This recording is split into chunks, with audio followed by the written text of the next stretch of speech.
It's just what I always wanted to do. Growing up, my parents, my dad, my mom and dad read the paper every day. They watched 60 Minutes religiously.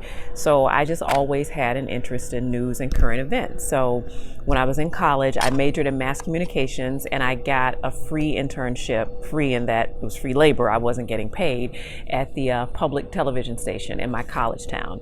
And I was working there, and a lady who was really nice said, "You should apply for an NABJ, not a scholarship, but an internship." She said they pay, so I'll help you get something together and you should apply. So we put a demo reel together and I filled out the paperwork and got the internship through National Association of Black Journalists. Spent the summer working for WAVE in Louisville, Kentucky as an intern, and majored in communications in college. And I got my first job, I'm from Arkansas, so I got my first job in Texarkana, Texas, about 4 hours away from my hometown.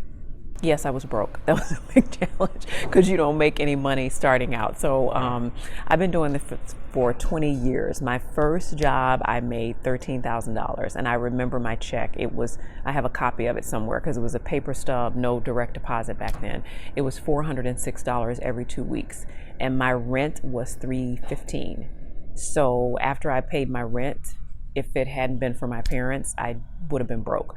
Yeah, that was challenging. Being broke is no fun in the beginning. And just trying to climb up the ladder and make the transition from reporting to anchoring, because I always wanted to anchor, and it's tough to get that first anchor job. Once you get it, you're good, but you have to fill in a lot and move around a lot before you can get a shot at it. You learn things in smaller markets that make you better when you move up to larger markets, and they're a lot more forgiving in smaller markets because they know the talent is learning and that they're young. Whereas if you make a mistake in a top 10 or a top 15, it could really damage your career and your credibility.